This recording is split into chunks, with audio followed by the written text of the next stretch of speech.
sala Luis Bedoya Reyes, la congresista Tania Pariona, quien es presidenta de la Comisión de la Mujer, está encabezando esta mesa de trabajo denominado Titulación de las Comunidades Nativas y Campesinas del Perú. Los dejamos con eso. Elaborar y emitir unos lineamientos que vayan a ser efectivamente utilizados por los gobiernos regionales.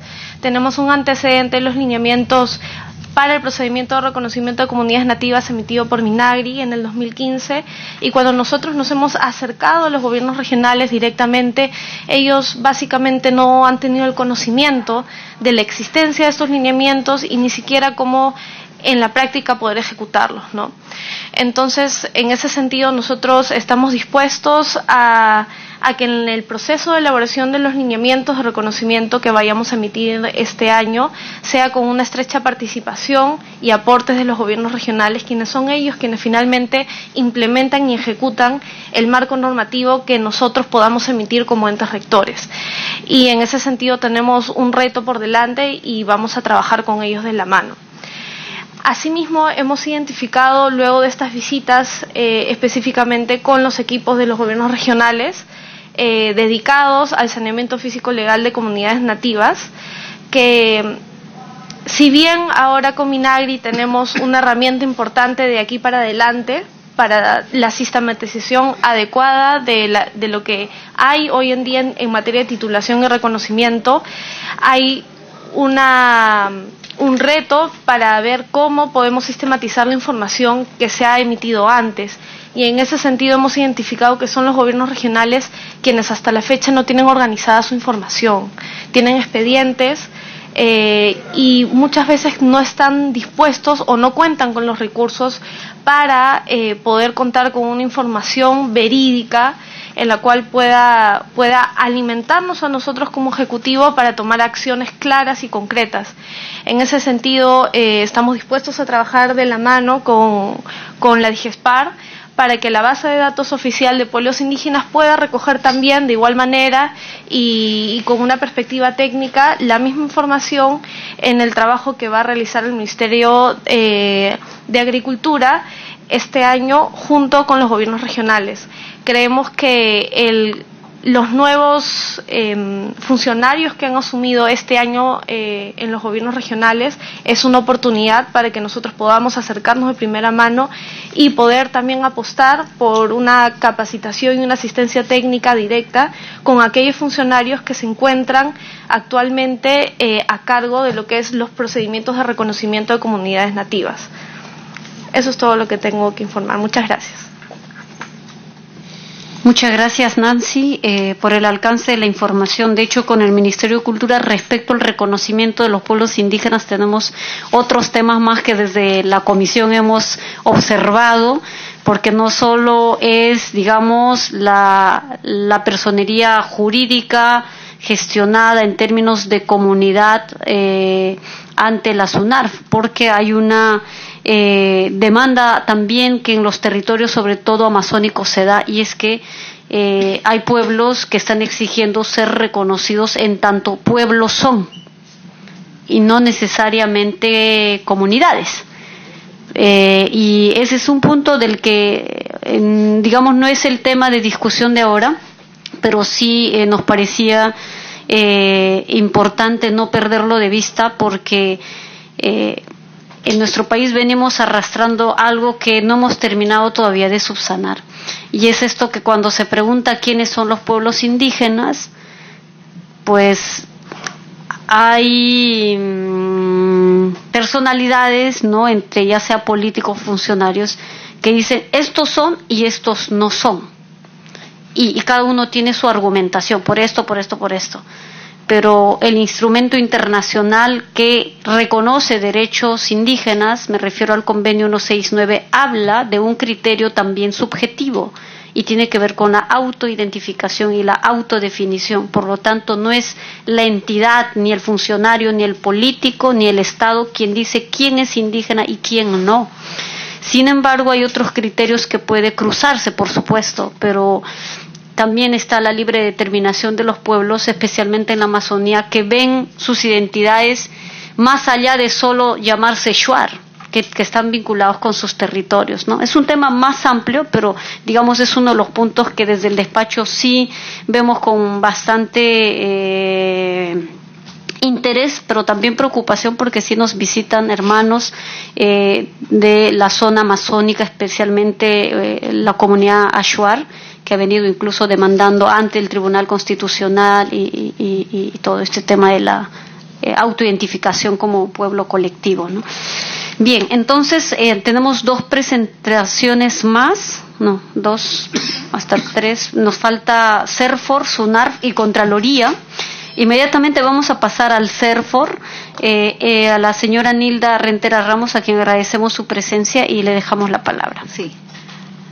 Buenas tardes, señora congresista Tania Pariona. Buenas tardes, señores representantes de las diferentes entidades presentes hoy aquí en este tema tan importante que nos convoca, como es el resguardo de un derecho de estas comunidades nativas y campesinas. A lo largo de la participación de cada uno de ustedes se ha evidenciado un problema de superposición con comunidades, de superposición de las comunidades nativas con las concesiones forestales y con bosques de producción permanente. Voy a hacer la aclaración con respecto a las transferencias de funciones, ¿no? Que ya se ha efectivizado la transferencia de funciones para el tema para el tema forestal y de fauna silvestre, tal es así que los gobiernos regionales tienen a su cargo el otorgamiento de las concesiones forestales, y lo que corresponde a bosques de producción permanente, conocidos como BPP, ¿no? Está el establecimiento o creación, se encuentra a cargo del CERFOR. Con respecto a las concesiones forestales o a su otorgamiento, el CERFOR, como Autoridad Nacional Forestal y de Fauna Silvestre, acompaña en estos procedimientos al gobierno regional, ¿no? Con la emisión de los lineamientos, ¿no? Que se enmarcan, ¿no? a la normativa que está regulado en la Ley Forestal y de Fauna Silvestre 29763. Tal es así que en la 5ª disposición final complementaria de la ley dispone que no se debe otorgar títulos habilitantes, entre estos las concesiones forestales, en comunidades, ¿no? tituladas o en procesos de reconocimiento, ¿no? Esta disposición es clara. Sin embargo, me atrevo a pensar que ya se están realizando los diagnósticos que correspondan, las evaluaciones que corresponden, por qué se ha incurrido en este problema, ¿no? de superposición, ¿no? Porque la norma dispone o trata de evitar justamente este problema, ¿no? Enmarcado en esto se da al momento que sale hablando explícitamente de los procedimientos abreviados para el otorgamiento de concesiones forestales, estos también se hace público a fin de que cualquier persona o institución presente o comunidad nativa presente su oposición, ¿no? Sin embargo, vemos que se siguen dando estos problemas de superposición. Ahí nosotros hemos incluso evaluado un informe que nos enviaron del gobierno regional de Ucayali, ¿no? Para hacer un diagnóstico de estas comunidades nativas, ¿no? Cuál era realmente la situación de estas comunidades, ¿no? ¿Por qué se incurre en estas superposiciones? Y como lo han manifestado también, lo que debe ocurrir es que precisamente existen comunidades nativas que están tituladas, inclusive tituladas, reconocidas, que no tienen todavía un ámbito definido, ¿no? Si bien se encuentran reconocidas, no se conoce exactamente cuáles son los límites, ¿no? Entonces, pueda que por ahí se esté reiterativamente ocurriendo en estas faltas, ¿no? de superposición. Por otro lado, con respecto a los bosques de producción permanente, también había una percepción con respecto a que estos bosques de producción permanente eran un impedimento para la titulación de comunidades nativas, ¿no? Sin embargo, ya desde 2014 la resolución ministerial 547 es clara cuando dice que procedimiento de demarcación, titulación de una comunidad nativa no queda impedida por el hecho de estar esta comunidad nativa dentro de un bosque de producción permanente. Esto ahora ya está, es claro, ¿no? Se tenía esa confusión y se decía, bueno, está en BPP y por eso no se titula, ¿no? Y no era así, y ahora ese tema, al parecer, ya se está quedando claro, ¿no? Sin embargo, todavía teníamos el inconveniente en cuanto para los procesos de redimensionamiento, ¿no? Cuáles iban a ser los documentos, los requisitos para realizar este procedimiento, ¿no? Tal es así, en aras de simplificar, como lo comentó el doctor Ronald, en aras de simplificar este procedimiento, ¿no? Y en reuniones con el DIGESPAR, con DGA, que tienen que ver en el procedimiento de titulación y demarcación de comunidades nativas, ¿no? Se ha logrado tener estos lineamientos para el redimensionamiento, ¿no? Que es el lineamiento aprobado con resolución ministerial 368, ¿no? De 2018, ¿no? En la cual se plasma cuáles son las causales para el redimensionamiento, ¿no? Y cuáles son los documentos que deberían adjuntarse, ¿no?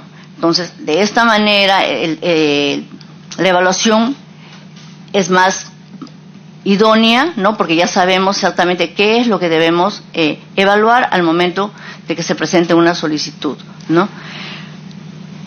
Otro tema que también se comentó es respecto a la cesión en uso, ¿no? La cesión en uso efectivamente es el resultado de la aptitud, ¿no? de la tierra, ¿no? Si la capacidad de uso mayor es forestal o de protección, ¿no? No se puede otorgar título de propiedad. La ley forestal, la ley en el artículo 37 estipula, ¿no? Que las zonas de protección y forestales no se titulan, ¿no? Por el contrario, se otorgan las cesiones en uso. Eso es todo mi participación. Muchas gracias. Sí, le agradecemos a Nilda. Sin embargo, señora Nilda, las comunidades nativas que ocupan los territorios y son bosques en donde ellos tienen algún tipo de actividad, por supuesto, por todos los años y los identifican como tierras ancestrales, sienten que no habría lógica de verlo solo como en cesión de uso, porque son su territorio, ¿no? Más bien tendría que en ese sentido la titulación tener una lógica inversa, ¿no? No en cesión de uso porque precisamente son ellos los posesionarios, los que están históricamente en estas tierras ancestrales. Pero digamos, es uno de los puntos que efectivamente tiene que ver con la discusión también jurídica, porque está en la Constitución. Yo misma, lo que le menciono, claro, está en la ley, ¿no? Eso es lo que dispone la ley. Entonces justamente estamos aquí para ver qué posibilidades hay, ¿no? Cómo se puede afrontar estos temas, ¿no? Sí, efectivamente, y lo decía que efectivamente hay necesidad de hacer un cambio legal, porque la propia Constitución limita el reconocimiento de derechos territoriales a los pueblos amazónicos. Por eso siempre nosotros incidimos en la necesidad de tener una nueva Constitución, porque la verdad, como el hermano Hermeto decía, hay necesidad de actualizar la ley de comunidades campesinas.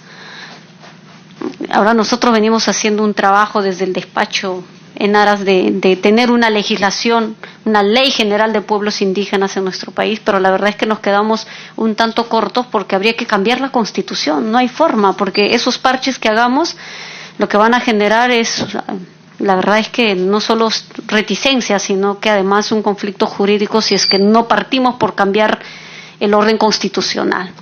Pero no descartamos, por supuesto, la idea de tener una nueva Constitución.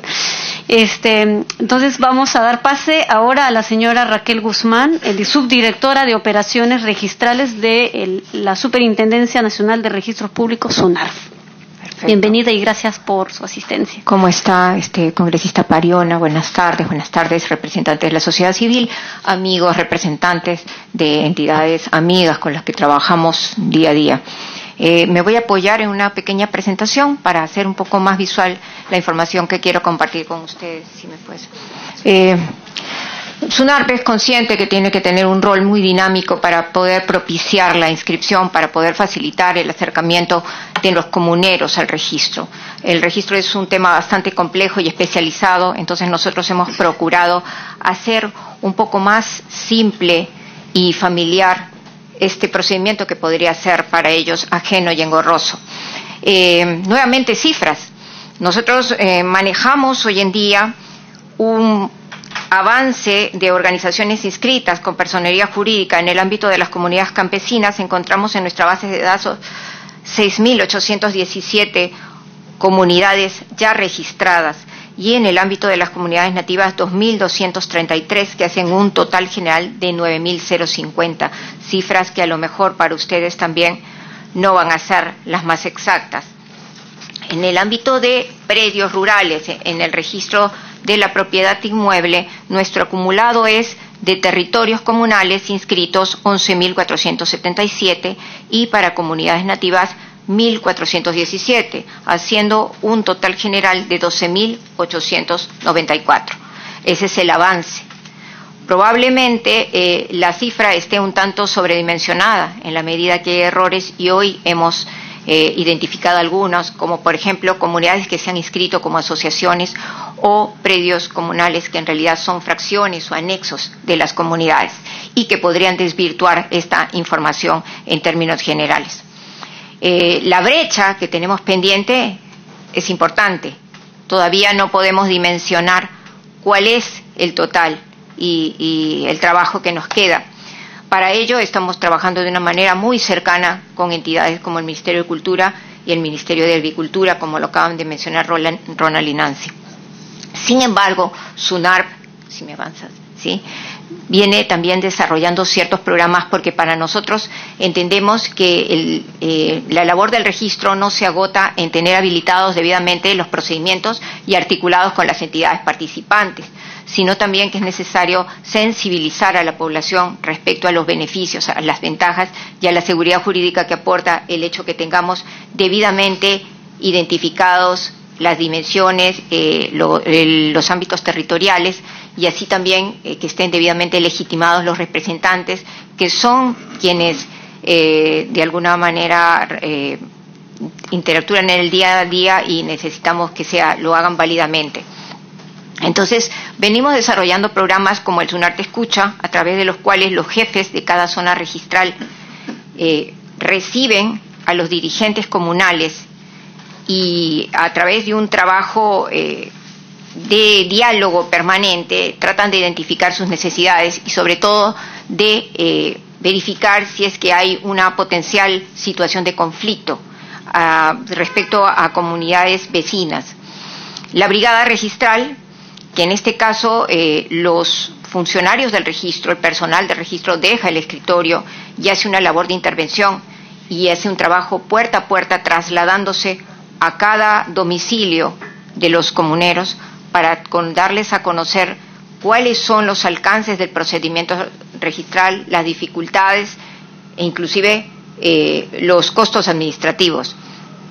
El registrón informativo, que es prácticamente una feria informativa en la que se traslada y tiene un ánimo más lúdico, más festivo, a través de esta actividad se traslada también la información respecto a la formalización, a la necesidad de incorporarse a la base de registros públicos, tanto como representantes legales válidos como el hecho que se reconozcan sus territorios. Tenemos un producto muy potente también que son los talleres de comunidades campesinas, que eso nos permite hacer una labor de prevención, una labor cautelar. ¿Qué hacemos una vez ya generado el expediente con el que se va a efectuar la inscripción en registros públicos? Se realizan estos talleres en los que intervienen los registradores. los propios funcionarios que van a calificar y aprobar el expediente para su admisión en el registro. Entonces hacen una suerte de pre-evaluación donde se identifican algunos defectos, deficiencias que pudiera tener el expediente y permitir que antes que ingrese y que se inicie el procedimiento se puedan subsanar esos errores. ¿Qué se asegura con esto? Que el expediente cuando ingresa al registro sea inmediatamente aprobado y tenga un resultado satisfactorio y exitoso. Finalmente, todos estos esfuerzos confluyen en un evento central que se llama el SUNAR en tu pueblo, a través del cual se traslada una oficina de registros públicos íntegramente, brindando los servicios de orientación, publicidad e inscripción a la localidad que nos requiera. Y hacemos las inscripciones in situ, luego de haber trabajado en el taller y haber conseguido tener un expediente óptimo, un expediente que no va a tener ningún problema para ser ingresado a nuestra base de información. En cuanto a la labor realizada durante el año 2018, aquí hay una síntesis del trabajo realizado en los últimos talleres y durante el año 2018 se han efectuado masivos talleres con comunidades campesinas, 39 en el año 2018 y 8 con comunidades nativas. Para este año 2019 ya están comprometidos 6 talleres de comunidades campesinas. Aún no hemos entablado una articulación, una cercanía con comunidades nativas para programar nuestros próximos talleres y tenemos pensado desarrollar 19 registrones informativos como ferias de orientación y 16 SUNAR en tu pueblo. Durante el mes de enero, además, ya se han desarrollado estos 3 talleres con comunidades campesinas en el departamento de Cajamarca, en Lambayeque, San Ignacio, Hualgayoc y Lambayeque. Ya tenemos data respecto a los logros alcanzados y para el mes de febrero tenemos programados en Cutervo, Chiclayo y Rioja. Ello como actos preparatorios para las futuras inscripciones. Además, la SUNAR viene trabajando en la mejora y también difundiendo un producto que son las guías de comunidades para instruir al ciudadano, si lo podría llamar, gracias, que son guías, son herramientas informativas donde constan no solamente las normas que regulan los procedimientos registrales y el marco legal en general en términos simples, sino también formatos para el fácil desarrollo de los documentos que el registro exige para la inscripción. No solamente el reconocimiento o el acto inmatriculador, sino los segundos actos, porque nos interesa también mantener el registro actualizado y que esa información sea sostenida en el tiempo y sea útil para todos aquellos que nos consultan. Hoy en día registros se ha vuelto una base informativa de gran valor para la mayoría de entidades y somos muy requeridos. Tenemos en todo momento que satisfacer demandas de información de instituciones como CERNAMP, Ambiente, Provías, COFOPRI, Cultura, la Autoridad Autónoma del Tren Eléctrico, Ministerio del Interior, que nos exigen reportes masivos. Entonces hemos entendido que la información ya nosotros no la podemos estar facilitando, proporcionando a demanda, sino que inclusive teníamos que tomar una decisión tal como la que comentó Ronald, que era poner a disposición de todas las entidades nuestra base gráfica. Hay que subrayar que la SUNAR no levanta catastro, sino que su base gráfica se ha ido conformando gracias a los planos y a la información descriptiva que nos van aportando a través de los títulos. Pero parece ser que es hoy un instrumento bastante útil para la mayoría de entidades. Entonces nosotros hemos puesto a disposición y hemos abierto ese filtro que anteriormente había. De esta manera estamos tratando de garantizar que puedan tener acceso de manera oportuna a la información que se requiere. Finalmente, estamos trabajando ya de una manera mucho más ordenada, mucho más organizada con el Ministerio de Agricultura durante este año. Y hay una planificación anual que vamos a desarrollar en forma conjunta y estamos por iniciar nuestros primeros eventos de coordinación, concretamente a fin de mes. Hay proyectado uno con los gobiernos regionales que van a tienen interés directo en concretar sus inscripciones. La SUNARP está totalmente a disposición del resto de entidades para compartir su información y también para poder llevar este tipo de programas de inclusión registral que, por ejemplo, les pueda interesar a nuestros amigos de las organizaciones de la sociedad civil y podamos también difundir las bondades del registro. Esta es la intervención. Gracias. Bien, muchas gracias, la señora Raquel Guzmán. Bastante valiosa la información presentada. Y finalmente tenemos a la representante de la Contraloría General de la República, la señora Úrsula Paredes Cadillo, para culminar las intervenciones, y seguramente haremos una breve ronda de intervenciones mucho más, diríamos, específicas, y luego terminar esta mesa. Tiene usted la palabra. Buenas tardes a toda la mesa de trabajo. Como representante de la Contraloría, lo que puedo decir es la importancia de esta reunión. Nosotros venimos evaluando el informe de la Defensoría, y lo que se ha expuesto acá, todos los análisis, los resultados, es muy valioso para nosotros porque va a direccionar nuestras acciones de control. Nosotros tenemos en la sede central diferentes unidades orgánicas, tenemos gerencias regionales de control, tenemos órganos de control institucional, todo eso a nivel nacional. Entonces, todos estos aspectos, como ven, son amplísimos en presupuesto, catastros, mil aspectos que nos va a permitir priorizar y direccionar nuestras acciones de control. Nosotros, solo le puedo decir eso, y que, bueno, si hay otras reuniones más para poder nosotros seguir informándonos, ¿no?, de lo que vienen haciendo las demás instituciones. Bueno, agradecemos la participación breve, en todo caso, de parte de la institución. Una de las recomendaciones que la Defensoría del Pueblo ha expresado a la Contraloría es respecto a la adopción de medidas de control sobre direcciones regionales de agricultura de los gobiernos regionales y Ministerio de Agricultura, con el fin de prevenir actos de corrupción o de indebida malversación de recursos presupuestales correspondientes a los proyectos destinados a impulsar el reconocimiento de titulación comunal en las regiones. Y en ese sentido, la información dotada por la Defensoría del Pueblo creo que es muy valiosa, en el sentido de el informe recabado de los gobiernos regionales, que fueron 24 regiones, y de ellas muchas que habrían no solo no destinado los presupuestos para estos fines, ¿no?, sino las tasas presupuestales que en algunos casos han venido cobrando a las autoridades comunales. Eso creo que es importante levantar, porque eso es corrupción. Y creo que la Contraloría, en su función de control y supervisión, me parece que debe ponerle una especial atención. Las tierras parecieran no tener valor cuando uno está en la ciudad. Y lo digo así porque un hermano amazónico decía: usted vive de la ciudad, yo vivo del bosque, yo vivo del campo.